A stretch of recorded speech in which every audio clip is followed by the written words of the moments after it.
Hello दोस्तों, हमारे YouTube channel पे आप लोगों का स्वागत है। और अभी जैसा कि आप देख रहे होंगे, CDPO परीक्षा के डेट को बढ़ाने के संदर्भ में सूचना दी गई है।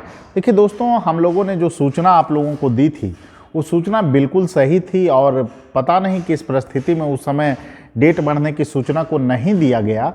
और अभी जो सूचना आई है जिसको लेकर कहा गया है कि कोरोना संक्रमण को देखते हुए डेट बढ़ाया गया है। निश्चित रूप से डेट बढ़ना कोई बहुत बड़ा मुद्दा नहीं है, लेकिन जो परिस्थितियां हैं उसके आलोक में अगर BPSC ने डेट बढ़ाया है तो ये एक अच्छी स्थिति है। लेकिन जहां तक हमें सूचना है कि BPSC CDPO परीक्षा के लेकर, PT परीक्षा को लेकर कोई तैयारी नहीं की थी।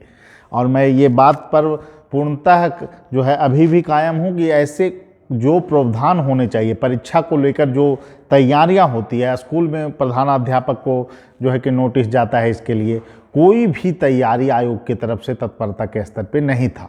और पहले ही डिसीजन लिया गया था कि CDPO परीक्षा का डेट बढ़ाया जाएगा। लेकिन हम लोगों ने जो सूचना दी और जहां से सूचना मिली वहाँ से कंफर्म था कि डेट बढ़ने जा रहा है, लेकिन उस सूचना को रुकवा लिया गया।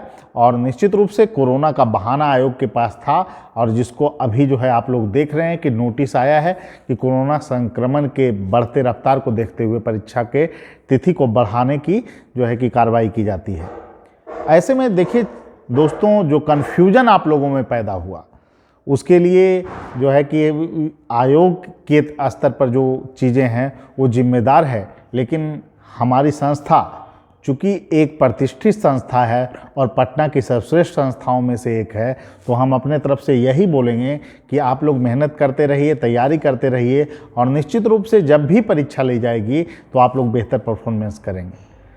लेकिन दोस्तों, चूँकि अभी डेट बढ़ाया गया है तो ऐसे में आप लोगों को स्ट्रेटजी में परिवर्तन करना होगा और अभी मुख्य परीक्षा पर फोकस आप लोगों को करना चाहिए। 2-3 महीना का जो समय है उसमें आप मुख्य परीक्षा पर जो है थोड़ा सा फोकस कर सकते हैं। और इसमें खास करके GS के प्रश्नों को आप लिखने की कोशिश कर सकते हैं। GS वाले खंड को आप अगर क्वेश्चन लिखते हैं और यहाँ मजबूत करते हैं इस पोर्शन को, तो आपको इसका सकारात्मक लाभ मिलेगा।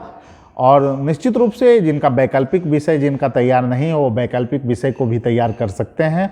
और जो अभी चीज़ें हैं, कोरोना संक्रमण की दर जो है काफ़ी तेज़ है। ऐसे में आप लोगों घर पे रहिए, सुरक्षित रहिए। और निश्चित रूप से मैं ये कहूँगा कि आप लोगों को जो है कि सुरक्षित रहते हुए पढ़ाई की निरंतरता को कायम रखना है।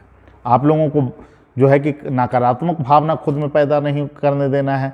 अगर किसी के परिवार संबंधी में कोरोना संक्रमण होता है तो आप लोग निश्चित रूप से उनकी देखभाल आप करें और साथ में अपनी पढ़ाई को निरंतर रूप से जारी रखें।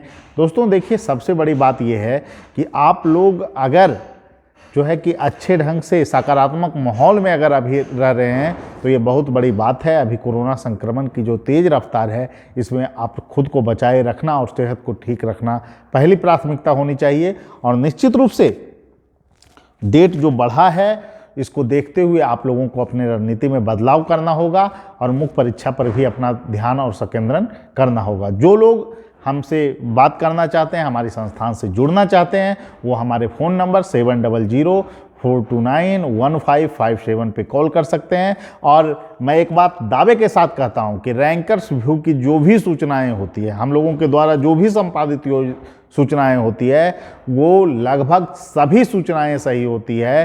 तो ये ऐसे में जो संशय का वातावरण बना दिया गया कि जो है कि परीक्षाएं निर्धारित तिथि पर हो सकती है, ऐसा जो है कि आभास जो कराने का प्रयास किया गया बहुत सारे YouTube चैनलों पे, मैं उसके बारे में कुछ नहीं कहूँगा। लेकिन यही कहूँगा कि दोस्तों देखिए, बिना पुख्ता प्रमाण के कोई सूचना ना हम लोग देते हैं और ना ही देने का काम करते हैं। और मैं यही कहूँगा कि आप लोग तैयारी कीजिए और आयोग के स्तर पर तत्परता से जो है कि कैलेंडर जारी करने का प्रयास होना चाहिए। और जो स्थितियां परीक्षा को लेकर, बिहार की परीक्षा को लेकर चल रही है, वो कतई उचित नहीं है। इसको आयोग को ध्यान में रखना चाहिए। और अगर डेट बढ़ाना ही था तो इतने लंबे समय तक जो है जानबूझकर इसे रोक कर क्यों रखा गया और कोरोना संक्रमण का बहाना बनाकर आज डेट बढ़ाया गया है, जो कि काफ़ी दुखद है और आयोग को तत्परता के स्तर पे काम करना चाहिए।